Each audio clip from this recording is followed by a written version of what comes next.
السلام علیکم ناظرین، جذبات کی دنیا میں آپ سبھی ویورز کا بہت بہت خیر مقدم ہے۔ ناظرین، آج میں اس ویڈیو میں آپ لوگوں کے سامنے جوش و ہوش کی ایک ایسی نادر مثال، ایک ایسا قصہ آپ کے سامنے بیان کرنے کے لیے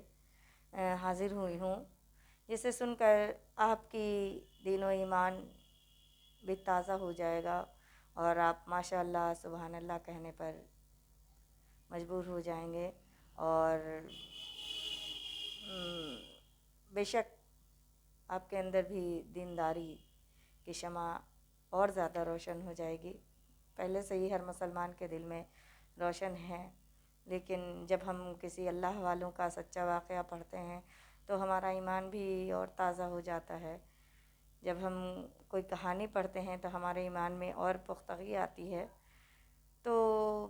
آج کی ویڈیو میں بھی میں ایک ایسے ہی اللہ والے، سچی دین کی استقامت رکھنے والے انسان کی قصہ بیان کرنے جا رہی ہوں، جو حضرت عمر کے زمانے کا ہے۔ تو چلیے بنا کسی تاخیر کے ویڈیو شروع کرتی ہوں اور قصے کی شروعات کرتی ہوں کہ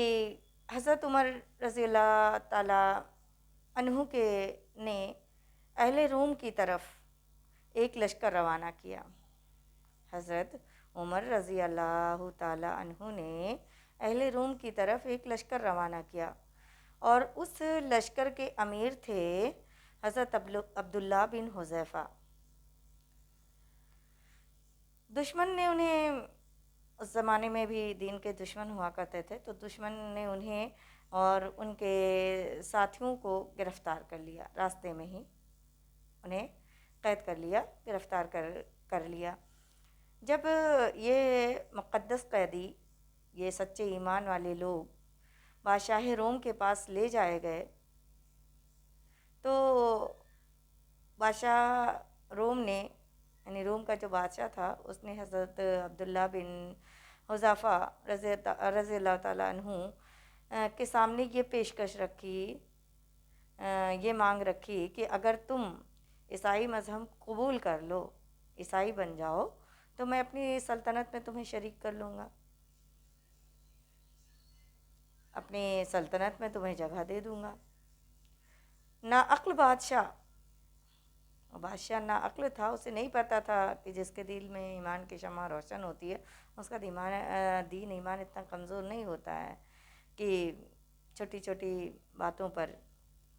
یا دین کے آگے وہ بڑی سے بڑی نعمتوں کو بھی ٹھکرانے والے ہوتے ہیں۔ اسے شاید یہ نہیں پتہ تھا، تو اس بیچارے ناعقل بادشاہ یہ سمجھتا تھا کہ مال و دولت کا لالچ اس صحرا نشین کو اس کے ایمان سے ڈگمگا دے گا۔ وہ یہ سمجھ رہا تھا نادانی میں کہ شاید اس صحرا نشین کو حکومت کا، مال و دولت کا لالچ اس کا ایمان ختم کر دے گا، اس کے ایمان کو ڈگمگا دے گا۔ لیکن شاید اسے یہ نہیں پتہ تھا، یہ نہیں معلوم تھا کہ جو شخص اس کے سامنے کھڑا ہے وہ محمد عربی صلی اللہ تعالیٰ علیہ وسلم کا ایک وفادار اور جانثار کھڑا ہے، جس کے فکر و فاقے پر ایک نہیں ہزاروں سلطنتیں قربان ہوتی ہیں۔ وہ شخص ایسا ہے جو ایک نہیں ہزاروں سلطنت اس طرح کے قربان کر سکتا ہے اپنے دین پر، اپنی استقامت پر۔ حضرت عبداللہ بن حذیفہ رضی اللہ تعالیٰ عنہ نے جب اس پیشکش کو سنا تو انہوں نے صاف طور پر اس پیشکش سے انکار کر دیا، بادشاہ کی اس پیشکش کو ٹھکرا دیا۔ اب اس پیشکش کو ٹھکرانے کا صلہ حضرت عبداللہ کو وہی ملنا تھا جو یہ دنیا راہ حق پر ثابت قدم رہ کر چلنے والوں کو دیا کرتی ہے۔ یعنی بادشاہ نے حکم دیا کہ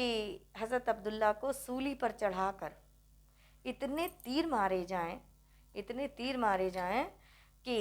وہ ہلاک ہو جائیں، یعنی سولی پر چڑھا کر ایک دم سے نہ مارا جائے انہیں، ایک دم سے سولی پر چڑھا کر انہیں پھانسی نہ دے دی جائے، بلکہ سولی پر چڑھا دیا جائے اور اتنے تیر تب تک مارے جائیں جب تک کہ وہ ہلاک نہ ہو جائیں۔ اب چونکہ بادشاہ کا حکم تھا تو سپاہیوں نے حضرت عبداللہ بن حذافہ رضی اللہ تعالیٰ عنہ کو سولی پر چڑھا دیا۔ اب کمانوں کے چلے ان کا جسم چھلنی کرنے کو تیار تھے، موت ان کے سامنے رقص کر رہی تھی، لیکن بادشاہ یہ دیکھ کر حیران تھا، روم کا بادشاہ یہ دیکھ کر حیران رہ گیا کہ اس بندے خدا مست کے چہرے پر گھبراہٹ، خوف، پریشانی یا ہراس ہونے کا دور تک نام و نشان نہیں تھا۔ کوئی خوف ان کے چہرے پر نظر نہیں آ رہا تھا۔ اس بادشاہ نے پہلے کبھی ایسا انسان نہیں دیکھا تھا جو موت سے آنکھ ملا کر بھی مسکرا رہا ہے۔ یہ دیکھ کر یعنی جب اس نے دیکھا کہ حضرت عبداللہ کے چہرے پر کوئی بھی خوف نہیں ہے، کوئی ہراس نہیں ہے، کوئی ڈر نہیں ہے، کوئی چیز انہیں لرزش نہیں دے رہی ہے، تو اس نے حکم دیا اپنے سپاہیوں کو، دوبارہ یہ حکم دیا۔ اس نے سوچا کہ اس نڈر انسان کو مارنے سے اچھا ہے کہ ایسا کوئی طریقہ اپنایا جائے جس سے یہ تھرا جائے، یعنی آسان موت اسے نہیں دینی چاہیے، اس سے بھی زیادہ ظالم طریقے سے اسے موت دینا چاہیے، ایسا کوئی طریقہ اپنانا چاہیے جس سے یہ تھرا اٹھے، کانپ جائے۔ چنانچہ اس بادشاہ نے حکم دیا کہ حضرت عبداللہ کو سولی پر سے اتار لیا جائے اور ایک بڑی سی دیگ میں پانی ڈال کر اسے خوب کھولا لیا جائے۔ جب دیگ کا پانی جوش مارنے لگا، یعنی بادشاہ کا حکم ہوا تو دیگ پر پانی چڑھا دیا گیا، اور جب پانی جوش مارنے لگا، خوب کھولنے لگا، تو حضرت عبداللہ کے مقدس ساتھیوں میں سے ایک ساتھی کو یعنی ان کے ساتھیوں میں سے ایک ساتھی کو لا کر حضرت عبداللہ کے سامنے ہی اس دیگ کے کھولتے پانی میں ڈال دیا گیا، اور حضرت عبداللہ نے دیکھا کہ انہیں اس قیدی کو جیسے ہی دیگ میں ڈالا گیا تو دیگ میں گرتے ہی اس انسان کی ہڈیوں سے گوشت اتر گیا اور ہڈیاں چمکنے لگیں۔ بادشاہ نے حضرت عبداللہ سے کہا کہ اگر تم نے عیسائی مذہب اختیار نہیں کیا، اگر تم نے عیسائی مذہب کو قبول نہیں کیا تو تمہارا بھی انجام ایسا ہی ہونا ہے، تمہارے ساتھ بھی ایسے ہی کیا جائے گا۔ لیکن ماشاء اللہ، سبحان اللہ، الحمدللہ، یہ ہولناک منظر بھی حضرت عبداللہ رضی اللہ تعالیٰ عنہ کے پائے استقامت میں ذرہ برابر لغزش پیدا نہیں کر سکا، یعنی یہ خوفناک منظر سے بھی ان کے ایمان میں کوئی کمی نہیں آئی، کوئی کمی نہیں پیدا ہو سکی۔ ان کے پاس اب بھی صرف ایک ہی جواب تھا کہ اس کھولتے ہوئے پانی یا اس کھولتی ہوئی دیگ میں گر کر جھلس جانا مجھے منظور ہے، میں اس دیگ کے کھولتے پانی میں گر کر جھلس کر مر جانا پسند کروں گا، مجھے یہ قبول ہے، مگر اسلام اور اللہ کے دین کو چھوڑنا مجھے قطعی منظور نہیں۔ اب بادشاہ اور غصہ ہوا، پھر حکم ہوا کہ انہیں بھی دیگ میں ڈال دیا جائے۔ چنانچہ سپاہی انہیں بھی دیگ میں ڈالنے کے لیے لے کر چلے، لے جایا جانے لگا ان کو بھی، لیکن اللہ کی قدرت تھی